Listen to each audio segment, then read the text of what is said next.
Hello, everybody. Welcome back to Canary Cast. And oh my God. Wow. Well, yeah, that was interesting, wasn't it? Chelsea 7, Norwich City nil. The title of this video will probably be something like Do Norwich City need to make a change? We made a video a couple of weeks ago about this kind of situation. Does Daniel Farke need to leave now? And you look at that again today, you just think, how do you come back from that? Even if you give him the opportunity to play against Leeds next week, which is a monumentally big game for Norwich's season, I don't see how you turn that mentality around. Yes, you can lose to Chelsea. There'll be people watching this thinking, or even looking at kind of Twitter or social media saying Norwich fans are expecting too much. We're not expecting a result today, not expecting a resounding win or even a battling draw, just a performance.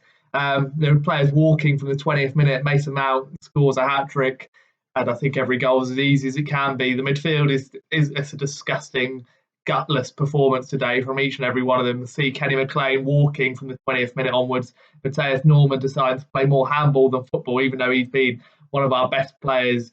You look at Pookie, no effort. Sargent, again, ran off quicker after being substituted than for the whole game.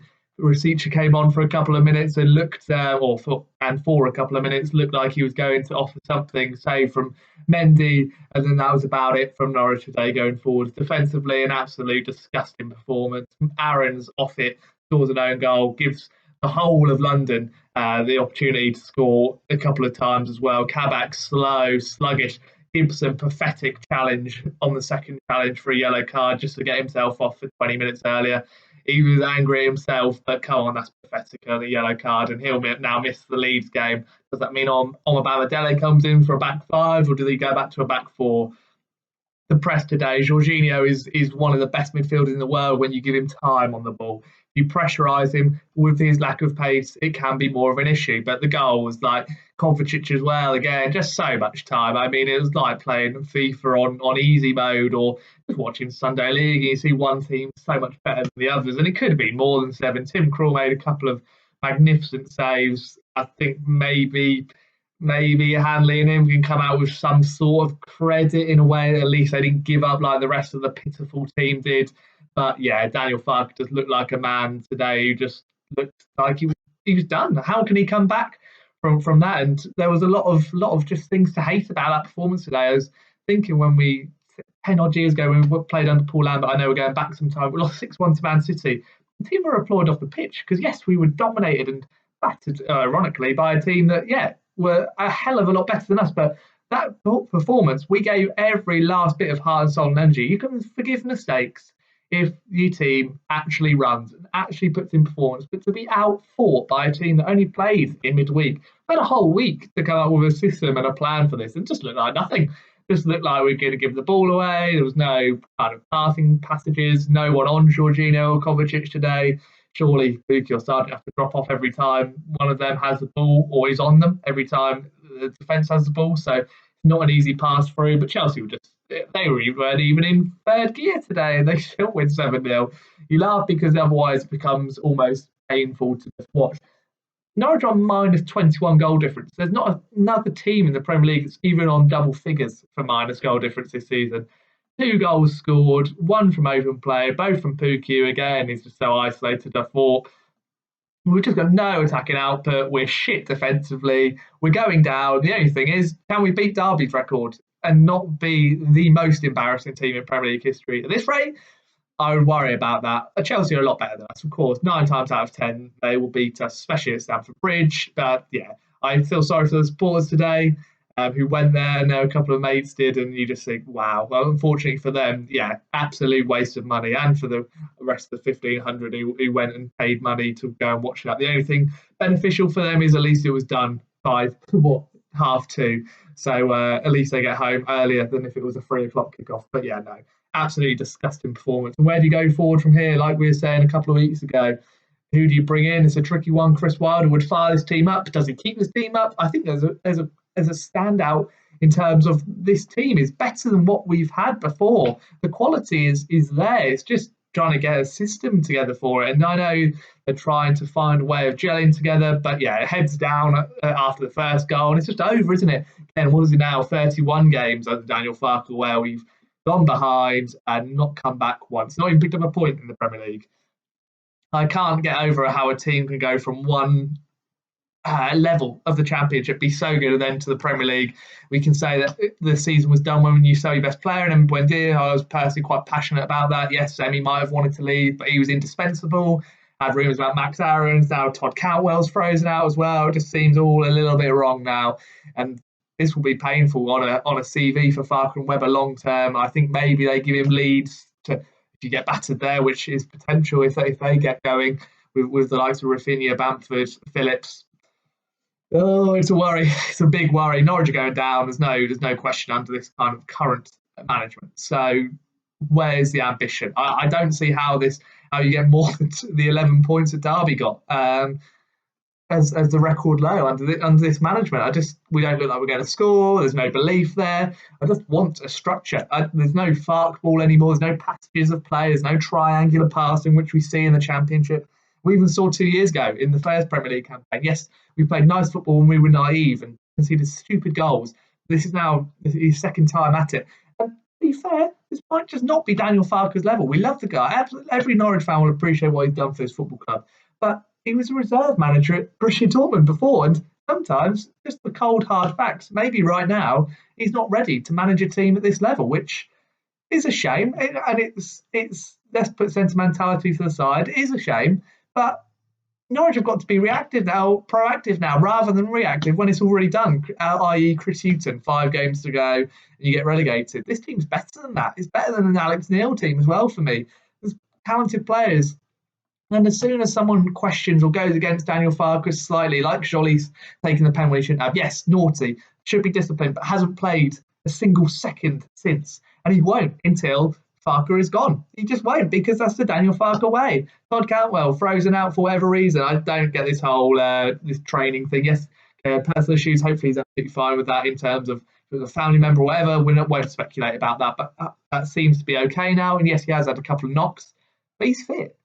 Kabak didn't play for a number of months for Schalke and Liverpool, and has come into the Norwich side and played against Watford. Matthias Norman, exactly the same situation, hadn't played very much in terms of having a pre-season and everything. So where is that line? Todd's obviously done something. They've obviously had a disagreement on something. So then he's cut aside. And yeah, players just look done now. There's players obviously at this football club that aren't good enough for this league. But again, if you're playing better teams, at least have a plan about how you're going to be working harder than them, more defensively solid, and go out with a bit less fear.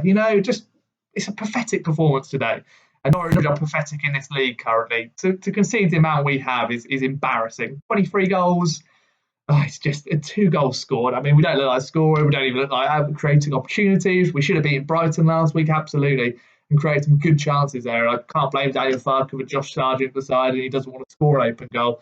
Those players need to really answer for today. It's just pathetic. Yes, the tactics were wrong.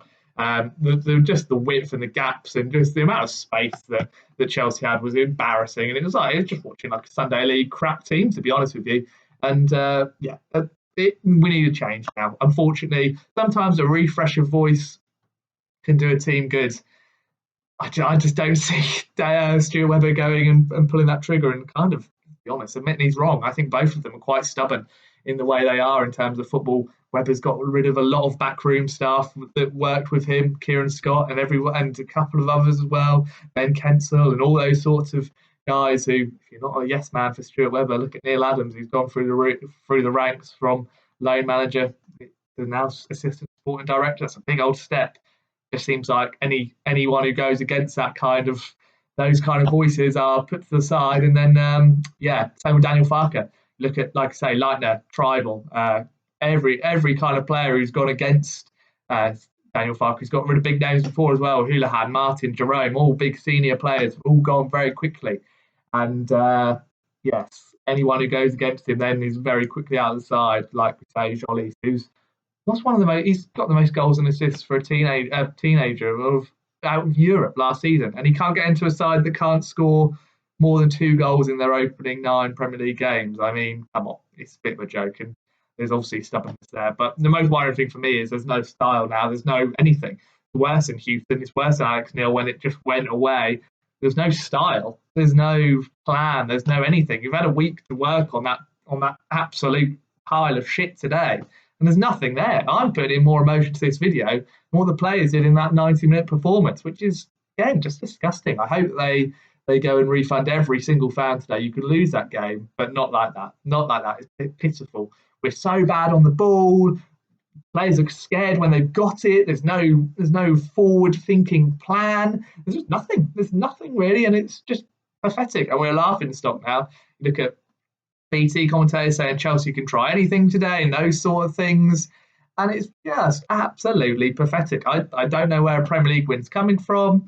We obviously missed Buendia. That's a whole different ball game. But you've got talented players there who are just not playing. Rasica's coming on in fits and starts. Yes, he has longer today, but when you're 3-0 down, 4-0 down already, what's that matter? Like, he's not going to do anything, is he? He's not getting the ball. He's not being able to attack. Jolis getting again, like I say, 0 minutes. He's got absolutely nothing since that Liverpool game when he was our biggest threat. Yes, he was a muppet for taking the pen and missing it, but Adam Eder as well, getting 2 minutes against Brighton and barely playing. Why do we keep it? Why have we kept him? Why have we not loan him out and develop him if he's not going to be able to have game time?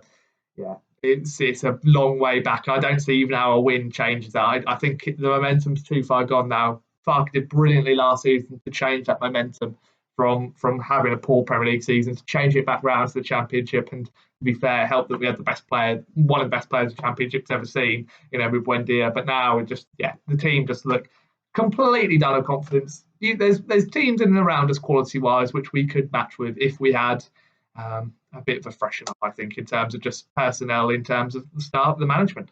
I think there would be, if a manager really gets into this squad, really makes them believe. Again, the press conference beforehand, Chelsea away is one of the most difficult teams to ever play. They had the two forwards out. They didn't have a striker today. They beat us 7-0. It's just embarrassing.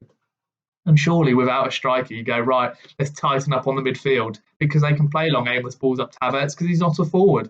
There'll be absolutely no problem, especially with 3 centre-backs.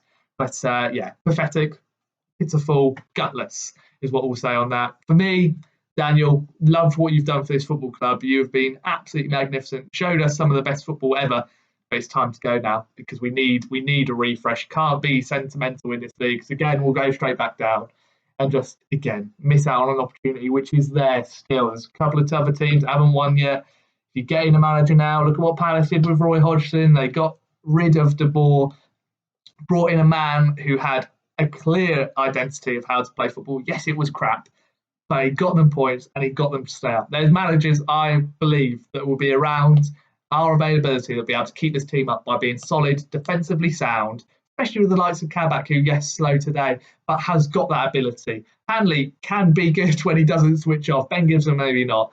Omar Bamadele definitely has the potential. Janulis, you can put into a decent team. Aaron's, again, has been one of the most sought-after young players we've seen it over the last few transfer windows. Has stalled. He needs a real kick up the arse because he's stalled recently. But again, he can be better. That midfield, Norman can do it alongside potential Lee Malou. There's players there, and then Rasica, Jolis needs service to Pukki, who can get double figures in this league. There's a team there that can go and get something in terms of points, enough points to at least compete. Not this absolute pile of shite we're seeing. So for me, it's time for a refresher. I don't see Webber doing it. I think he's far too stubborn. Leeds at home next week is huge. I just don't see how you can, in terms of points, to potentially try and keep us in and around. But in terms of the mentality, in terms of everything else, I don't see how on earth he can change it around now, unfortunately. Horrible performance. Let us know down below. Farke in, Farke out. Like this video if you've liked it. Subscribe if you're new around here. Hopefully we'll be able to talk about something more positive going forward to Leeds. But who knows now? It's a piece of situation. But thank you for watching if you've got this far. And we'll see you in the next one.